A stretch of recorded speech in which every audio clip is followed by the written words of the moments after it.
कहा जाता है कि जब शादी होती है तो दूल्हा दुल्हन का खास ध्यान रखते हैं, क्योंकि यही वह समय होता है जिस समय लड़का एवं लड़की दोनों पर लोगों की अच्छी नजर के साथ साथ बुरी नजरें भी बनी रहती हैं।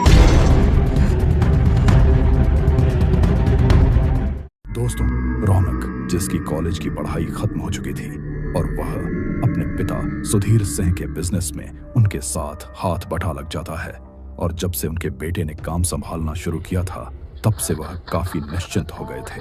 वह अब अपने बेटे की शादी करवाने के लिए एक अच्छी संस्कारी लड़की की खोज में थे। एक दिन की बात है, शादी के सिलसिले में वह अपनी धर्म पत्नी ममता से बात करते हैं। ममता, मुझे लगता है कि हमें अब रौनक की शादी करवा देनी चाहिए। हाँ, आप सही कह रहे हैं। मेरी सहेली पार्वती की इकलौती बेटी है चारू, जो कि दिल्ली में रहकर पढ़ रही थी। 1 महीने पहले ही वापस आई है। कई दिनों से अपनी बेटी के लिए रिश्ते भी ढूंढ रही है। अगर आपको ठीक लगे तो क्या मैं उससे बात करूं? हाँ, यह तो अच्छी बात है। जान पहचान में लड़की मिल जाएगी तो दिक्कत नहीं होगी। बात आगे बढ़ती है रौनक और चारू एक दूसरे से मिलकर शादी के लिए मान जाते हैं, जिससे कुछ दिनों बाद दोनों की शादी हो जाती है। बेटी, इनका आशीर्वाद लो। यह बुआ है, यह पड़ोस की सुमित्रा आंटी। नमस्ते। नमस्ते। जीती रहो बेटी। शादी के 2-3 दिन बाद सारे मेहमान अब जा चुके थे। चारू किचन में खाना बना रही थी।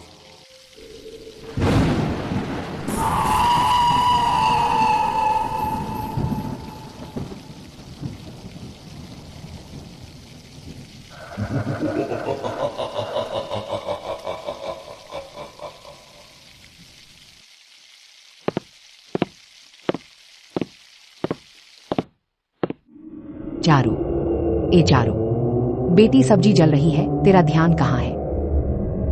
माँ जी, वो गलती हो गई। आगे से मैं ध्यान रखूंगी। ठीक है, मैं जा रही हूँ। आज कितनी तेज हवाएं चल रही है, लग रहा है तूफान आने वाला है।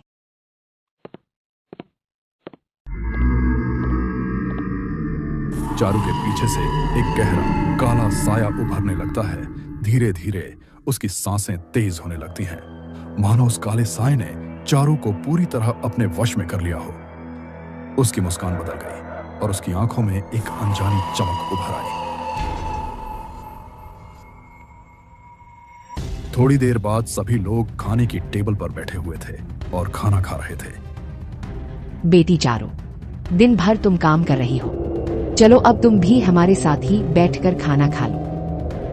नहीं मम्मी जी, आप लोग खाना खा लीजिए, मैं बाद में खा लूंगी। शर्माने वाली कोई बात नहीं है, चारू साथ में बैठ जाओ। चारू खाने के लिए चेयर पर बैठती है और खाना खाना शुरू करती। वह काफी अजीब तरीके से खा रही थी, जैसे काफी सालों से भूखी हो। उसका पूरा ध्यान बस खाने पर ही था। बेटा, धीरे धीरे खाओ, इतनी जल्दी क्या है खाना खाने की?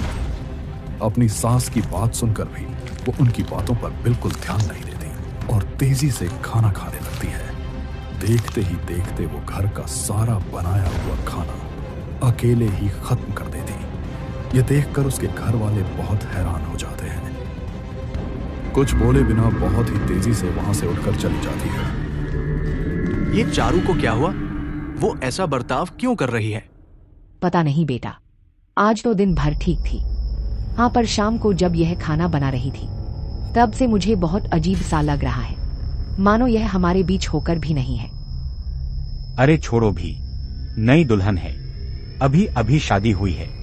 नया घर है तो शुरू शुरू में सबको परेशानी होती है। क्या पता कोई बात हो उसके मन में और वह हमसे खुलकर ना बता पा रही हो। भूख लगी होगी इसीलिए खा लिया होगा। हम सब कुछ ज्यादा ही सोच रहे हैं। छोड़ो, जा बेटा तू सो जा, वैसे भी रात बहुत हो चुकी है। इसके बाद रौनक अपने कमरे में आ जाता है, जहां चारू खिड़की के पास खड़े होकर कमरे से बाहर झांक रही थी। चारू, क्या हुआ चारू? वहां क्या देख रही हो खड़े होकर? रौनक की बात पर चारू कोई जवाब नहीं देती।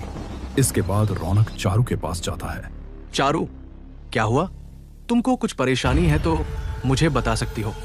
बहुत मत लगाओ मुझे, मैंने कहा दूर रह मुझसे, समझ नहीं आता तुझे। ऐसा बोलते हुए वो उसे जोर से धक्का देती है, तो जिसके कारण वह नीचे गिर जाती है। रौनक जैसे ही अपना सर उठाकर ऊपर देखता है तो मानो उसके पसीने छूट जाते हैं। थोड़ी देर पहले जो चारू एक सीधी सादी सी लड़की थी, वहीं अब उसका बर्ताव बिल्कुल बदल चुका था। वो किसी चुड़ैल की तरह दिख रही थी। उसका डरावना रूप देखकर रौनक बहुत डर जाता है। रौनक घबराते हुए कमरे से बाहर जाता है। रात काफी हो चुकी है, इस समय मम्मी पापा को भी जगाना सही नहीं होगा, इसीलिए सुबह घर वालों से बात करता हूं। माँ, चारू कहाँ है? वो तो छत पर कपड़े सुखा रही है। बेटा, क्या हुआ? तू परेशान लग रहा है। रौनक कल रात की सारी बात अपनी माँ को बताता है। उसकी माँ यह सब बातें सुनकर हैरान रह जाती हैं। नई दुल्हन के साथ यह सब होना मुझे कुछ अजीब लग रहा है। मुझे तो लगता है शायद हमारी बहू पर किसी भूत का साया पड़ चुका है। तू घबरा मत, मैं आज ही पंडित जी को बुलाकर उनसे कोई उपाय पूछती हूँ। इसके बाद रोहन ऑफिस चला जाता है। शाम के करीब 6 बज चुके थे। तभी रौनक को एक कॉल आती है। बेटे, जल्दी घर आ जा, तेरी माँ के सर पर चोट लग गई है। क्या? मैं अभी आता हूँ। आप ठीक तो है? पर यह सब कैसे हो गया? बेटा, आज के दिन मैंने पंडित जी को घर में बुलाया था। आते ही उन्होंने घर पर बुरी शक्ति का प्रभाव बताया। इसके बाद मैं उन्हें बहू के पास ले गई। बहू ने जैसे ही पंडित को सामने देखा तो उसका रवैया बिल्कुल बदल गया। चले जा यहाँ से, मेरे सामने से चला जा। क्यों अपनी मौत को बुलाना चाहता है? चला जा यहाँ से। कौन है तू? क्या चाहता है? क्यों सबको परेशान कर रहा है? मार डालूंगी, सबको मार डालूंगी। चले जाओ यहाँ से। ममता जी, इसे देखकर लग रहा है कि किसी प्रेत शक्ति ने इस पर कब्जा कर लिया है। पंडित जी ने अपने थैले में से बभूत निकालकर उस पर तुरंत फेंक दिया। देखिए, ये थोड़ी देर के लिए शांत हुई है, कभी भी जाग सकती है, इसे आप बांध कर रखिए। फिर हम उसे स्टोर रूम में रखी कुर्सी पर बांध ही रहे थे कि तभी उसे होश आ जाता है। मैं तुम सबको नहीं छोड़ूंगी। इसके बाद चिल्लाते हुए चारू ने मेरे ऊपर हमला किया और जोर से धक्का दिया, जिससे मैं एक दीवार से टकरा गई और सर पर चोट लग गई। इसके बाद बड़ी मुश्किलों से पंडित जी ने उसे स्टोर रूम में बंद किया। हाँ बेटा, मैं तो बाहर गया था, पर जब से घर में आया हूँ तब से स्टोर रूम के अंदर से तेज चीखने चिल्लाने की आवाजें आ रही हैं। मुझे समझ नहीं आ रहा कि हमारी बहू के साथ ये सब हो क्यों रहा है। पर अब ये सब ठीक कैसे होगा? बेटा, उसका उपाय भी पंडित जी ने बताया है। यहाँ से 20 किलोमीटर दूर कसौली नाम के गांव के शमशान घाट में एक बटुकनाथ बाबा रहते हैं। वो ऐसी शक्तिशाली प्रेतों पर काबू करना जानते हैं। तो देर किस बात की? पापा चलिए चलते हैं, पर हम उसे लेकर कैसे जाएंगे? नहीं बेटा, अभी मामला बहुत गंभीर है। हम बहू को इस हालत में तो वहां नहीं ले जा सकते। पर चिंता मत करो, पंडित जी ने कहा था बहू का केवल एक बाल ही काफी है, उसी से उन्हें सब कुछ पता चल जाएगा। इसके बाद दोनों बाप बेटे गाड़ी में कसौली के शमशान घाट की तरफ निकल जाते हैं। वहां पहुंचकर वह सारी बातें उन बाबा को बताते हैं कि शादी के बाद कैसे उनकी बहू का बर्ताव बदल गया है। इसके बाद वह अपने साथ लाया हुआ वह बाल उन्हें देते हैं।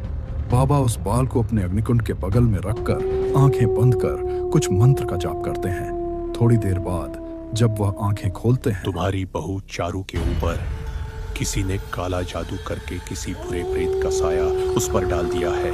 तुम्हारी बहू के पास बहुत कम समय है, अगर जल्द ही कुछ नहीं किया तो उसकी जान भी जा सकती है और इससे बाहर निकलना बहुत मुश्किल है।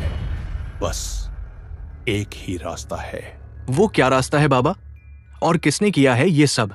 किसने किया है यह तो मैं नहीं बता सकता, पर मैं इसे तुम्हारी बहू से हटाकर जिसने यह काला जादू तुम्हारी बहू के ऊपर किया है उस पर वापस डाल सकता हूं, जिससे तुम्हारी बहू ठीक हो जाएगी और जिसने यह सब किया उसे उसकी सजा मिल जाएगी। शुक्रिया बाबा जी, आपका बहुत बहुत शुक्रिया।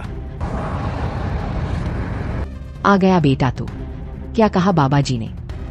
अभी चारू कैसी है? पता नहीं बेटा, पर अब स्टोर रूम से कोई आवाज नहीं आ रही थी। पर मुझ में इतनी हिम्मत नहीं कि मैं दरवाजा खोल कर देख सकूं। कोई बात नहीं माँ, आप चिंता मत कीजिए, अब सब ठीक हो जाएगा। वो लोग स्टोर रूम का दरवाजा खोलते हैं तो देखते हैं कि चारू बुरी हालत में बेहोश पड़ी थी। चारू को स्टोर रूम से निकालकर बेड पर सुला देते हैं। इसके बाद अगले दिन सुबह चारू की जैसे ही आंखें खुलती हैं तो वो अपने सामने रौनक और अपने सास ससुर को खड़ा पाती है। तीनों को सामने खड़ा देखकर वो चौंक जाती है। मम्मी, पापा और रौनक, आप तीनों एक साथ अचानक, और मुझे ऐसे क्यों देख रहे हैं? क्या हुआ? चारू की इतनी बात सुनकर वह तीनों राहत की सांस लेते हैं। अब चारू बिल्कुल पहले जैसे बात कर रही थी, लेकिन पिछले कुछ दिनों से उसके साथ क्या हुआ या उसने क्या क्या किया था, उसे इन सब चीजों के बारे में कुछ भी याद नहीं था। नहीं नहीं बेटी, कुछ नहीं। वो हम ऐसे ही रूम में आए थे, कोई खास बात नहीं है। उसी दिन सब डाइनिंग टेबल पर खाने का इंतजार कर रहे थे और चारों किचन में खाने की तैयारी कर रही थी। बहू बिल्कुल ठीक हो चुकी है, इस बात की मुझे बहुत खुशी है। हाँ पिताजी, खुशी तो है, पर ऐसा किसने किया था वो अभी तक पता नहीं चला। यह सब बातें चल ही रही होती हैं कि तभी उनके घर के दरवाजे पर दस्तक होने लगी। तभी रौनक दरवाजा खोलने जाता है। रौनक, देखो ना मेरी मम्मी को क्या हो गया, सब कुछ बर्बाद हो गया। रौनक, अरे यह इतनी घबराई हुई है, शायद कुछ हुआ है। चलो इसके घर चलते हैं। रूपा पड़ोस की आंटी की बेटी थी। रौनक अपने माता पिता के साथ बगल में रूपा के घर जाता है, पर वहां जाकर जो उन्होंने जाना उससे उनके होश उड़ गए। रूपा की मां को जिस कमरे में बंद कर दिया गया था, वह कमरे के अंदर जोर जोर से चीख चिल्ला रही है। अरे सुधीर जी, कल शाम से ही अजीब हरकतें कर रही है। कभी कुछ तोड़ रही है, कभी किसी को मार रही है, अजीब सी आवाज निकाल रही है, बहुत सारा खाना खा रही है, बिल्कुल पागल हो चुकी है। इसीलिए हमने उसे एक रूम में बंद कर दिया है। रौनक बहुत गुस्सा हो जाता है और रौनक के पिता सारी बातें रूपा और उसके पिता को बताते हैं कि कैसे उनकी बीवी ने उनकी बहू पर काला जादू किया था, जो अब खुद उन पर उल्टा पड़ चुका है। आंटी, मुझे माफ कर दीजिए, मेरी वजह से ही हुआ है। ये सब मेरी मम्मी हमेशा से चाहती थी कि रौनक की शादी मुझसे ही हो, लेकिन अब उन्हें पता चला कि आप रौनक की शादी अपनी सहेली की बेटी से करवा रही हो, तो वो बहुत गुस्से में आ गई। गुस्से में आकर उन्होंने आपकी बहू पर काला जादू कर दिया। मैंने उनको बहुत मना किया, पर वो नहीं मानी और मुझे भी उन्होंने डांट कर चुप करवा दिया। बहुत दिन बीत गए। सुमित्रा आंटी की हालत में अभी भी कोई सुधार नहीं आया था। जाने वो कब ठीक होंगी या शायद नहीं भी। काला जादू, तांत्रिक क्रिया, इन सब से दूर ही रहना चाहिए, नहीं तो यह आपकी जिंदगी बर्बाद भी कर सकता है।